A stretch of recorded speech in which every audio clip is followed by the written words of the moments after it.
भगवते वासुदेवाय नमः। कार्तिक मास महात्म्य का 30वां अध्याय इस प्रकार है। आगे की कथा सुनिए। भगवान श्री कृष्ण सत्यभामा से बोलते, हे प्रिय नारद जी के यह वचन सुनकर महाराज पृथु बहुत आश्चर्यचकित हुए। अंत में उन्होंने नारद जी का पूजन करके उनको विदा किया। इसलिए माघ, कार्तिक और एकादशी यह 3 व्रत मुझे अत्यधिक प्रिय हैं।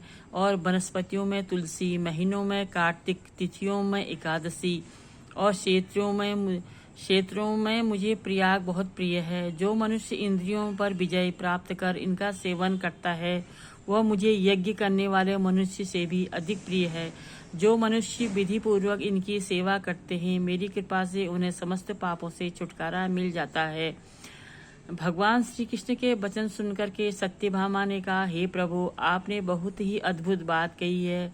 दूसरे के लिए पुण्य के फल से कलह की मुक्ति हो गई। यह प्रभावशाली कार्तिक मास आपको अधिक प्रिय है, जिससे पतिद्रोह का पाप केवल स्नान के पुण्य से ही नष्ट हो गया। दूसरे मनुष्य द्वारा किया हुआ पुण्य उसके देने से किस प्रकार मिल जाता है, यह आप मुझे बताने की कृपा करें। श्री कृष्ण भगवान बोले, प्रिय, जिस कर्म द्वारा बिना दिया हुआ पुण्य और पाप मिलता है उसे ध्यानपूर्वक सुनो। सतयुग में देश, ग्राम और कुलों को दिया पुण्य या पाप मिलता था, किंतु कलयुग में केवल कर्ता को ही पाप तथा पुण्य का फल भोगना पड़ता है। संसर्ग न करने पर भी यह व्यवस्था की गई है, और संसर्ग से पाप व पुण्य दूसरे को मिलते हैं, उसकी व्यवस्था भी सुनो।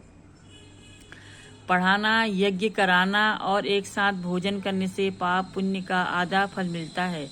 एक आसन पर बैठने से तथा सवारी पर चढ़ने से, श्वास के आने जाने से पुण्य व पाप का चौथा भाग जीवन मात्र को मिलता है। छूने से, भोजन करने से और दूसरे की स्तुति करने से पुण्य और पाप का 6वां भाग मिलता है।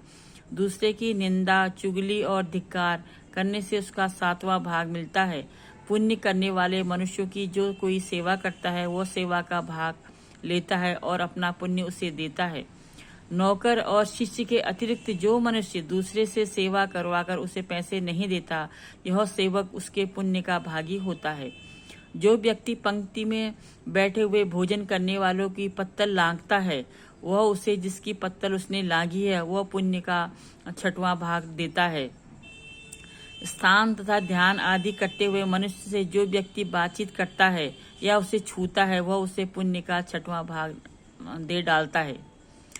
जो मनुष्य धर्म के कार्य के लिए दूसरों के धन मांगता है वह पुण्य का भागी होता है। ठीक उसी प्रकार जिस प्रकार की दान करने वाला पुण्य का भागी होता है। जो मनुष्य धर्म का उपदेश करता है और उसके बाद सुनने वाला से याचना करता है वह अपने पुण्य का 6वां भाग भी उसे दे देता है। जो मनुष्य दूसरे का धन चुरा करके उसे धर्म करता है वह चोरी का फल भोगता है और शीघ्र ही निर्धन हो जाता है, और उसका धन चुराता है वह पुण्य का भागी होता है। बिना ऋण उतारे जो मनुष्य मृत्यु को प्राप्त होता है उसको ऋण देने वाले सज्जन पुरुष पुण्य के भागी होते हैं।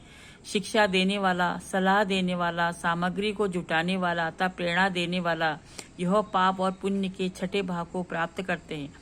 राजा प्रजा के पाप पुण्य के षष्ठांग का भोगी होता है। गुरु शिष्यों का, पति पत्नी का, पिता पुत्र का, स्त्री पति के लिए पुण्य का 6ठा भाग पाती है। पति को प्रसन्न करने वाली आज्ञाकारी स्त्री पति के लिए पुण्य का आधा भाग ले लेती है। जो पुण्यात्मा पराये लोगों को दान करते हैं वो उनके पुण्य का 6ठा भाग प्राप्त करते हैं। जीविका देने वाला मनुष्य जीविका ग्रहण करने वाले मनुष्य के पुण्य के 6ठे भाग को प्राप्त करता है। इस प्रकार दूसरों के लिए पुण्य अथवा पाप बिना दिए हुए दूसरों को मिल सकते हैं, किंतु यह नियम जो कि मैंने बतलाए हैं हे कलयुग में लागू नहीं होते हैं। कलयुग में तो एकमात्र कर्ता को ही अपने पाप का पुण्य भोगने पड़ते हैं।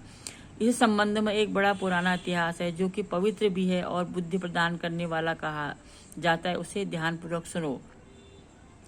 यह अध्याय यहाँ पर समाप्त होता है। अगले अध्याय में हम आपके साथ फिर मिलेंगे। तब तक ओम नमो भगवते वासुदेवाय नमः।